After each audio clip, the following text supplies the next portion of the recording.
Hello friends, நம்மள எத்தனை பேருக்கு இட்லி உப்புமா பிடிக்கும்னு சொல்லிட்டு தெரில.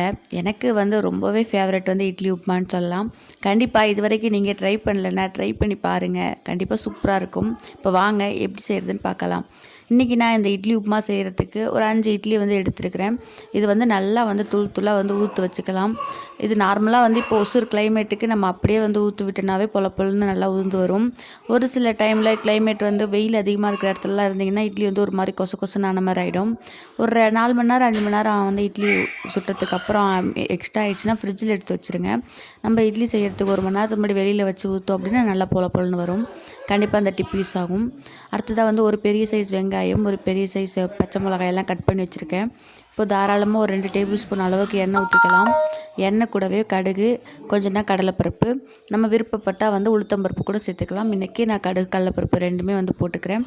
கண்டிப்பாக கடலைப்பருப்பு சேர்த்து செய்யுங்க. அது உப்புமா கூட சேர்த்து சாப்பிடும் பொழுது டேஸ்ட் நல்லாயிருக்கும். இப்போ கடுகு கடலைப்பருப்பு நல்லா பொரிஞ்சதுக்கப்புறம் ஆல்ரெடி நம்ம கட் பண்ணி வச்சுருந்த பெரிய வெங்காயம் அதையும் ஒன்றா சேர்த்துக்கலாம். முடிஞ்ச அளவுக்கு வெங்காயத்தை கொஞ்சம் சின்ன சின்னதாக கட் பண்ணி வச்சுக்கலாம். அப்புறம் வதக்கிறதுக்கு ஈஸியாகிடும். அது கூடவே கருவேப்பிலை, பச்சை மிளகாய் எல்லாத்தையும் ஒன்றா சேர்த்துக்கிறேன். நல்லா வெங்காயம் பொன்னிறமாக வதங்கணும். வெங்காயத்தோடைய பச்சை வாசனை எதுவுமே தெரியக்கூடாது. இன்னும் சொல்லப்போனால் நம்ம வதக்கிறப்பவே வெங்காயம் இன்னும் கொஞ்சம் நேரம் விட்டால் நல்லா கரிஞ்சிருங்கிற அளவுக்கு கூட வதக்கலாம். அப்போ தான் நமக்கு இந்த உப்புமா டேஸ்ட்டாக இருக்கும். வெங்காயத்துக்கு மட்டும் கொஞ்சம் நம்ம உப்பு போட்டுக்கலாம். அது கூட வெங்காயம் கொஞ்சம் பாதிலாம் வதங்கி வந்ததுக்கப்புறம் அந்த இட்லி பொடியை சேர்க்கறதுக்கு முன்னாடி உப்பு போட்டுக்கலாம். ஆல்ரெடி நம்ம இட்லி மாவு உப்பு போட்டு தான் அரைச்சிருப்போம். அதனால் உப்பு அதுக்கு தேவைப்படாது. வெங்காயம் எவ்வளோ சேர்க்குறோமோ அதுக்கு மட்டும் லைட்டாக உப்பு போட்டுக்கலாம். பாருங்கள் வெங்காயம் எந்த அளவுக்கு நான் வதக்கியிருக்கிறேன்னு சொல்லிட்டு. இந்த அளவுக்கு வதக்கினா தான் நமக்கு இட்லி உப்புமா சாப்பிடும் பொழுது டேஸ்ட்டாக இருக்கும். பச்சை வாடை எதுவுமே இல்லாமல். இப்போ ஆல்ரெடி ஊற்றி வச்சுருந்த இட்லி அதையும் ஒன்றா சேர்த்துக்கலாம். நான் எப்போதுமே இட்லி உப்புமா செய்யும் பொழுது மஞ்சத்தூள் லைட்டாக சேர்ப்பேன்.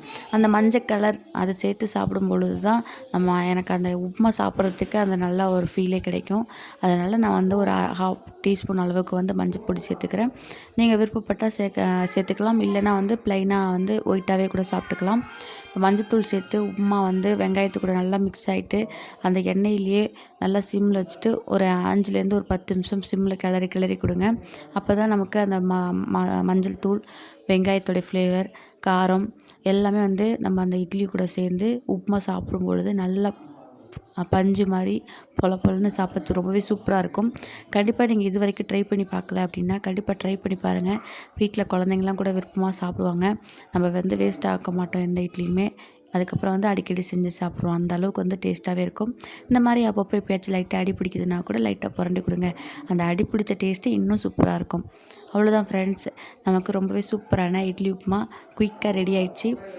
வீடியோ பிடிச்சிருந்தால் லைக் பண்ணுங்கள். நீங்கள் தான் நம்மளோட சேனலை ஃபஸ்ட் டைம் பார்க்குறீங்க அப்படின்னா லைக் பண்ணுங்கள், ஷேர் பண்ணுங்கள், சேனலை சப்ஸ்கிரைப் பண்ணுங்கள். அப்போ தான் நான் போடுற வீடியோஸ் உங்களுக்கு உடனுக்குடன் நோட்டிஃபிகேஷனில் வரும். தேங்க்யூ ஃபார் வாட்சிங்.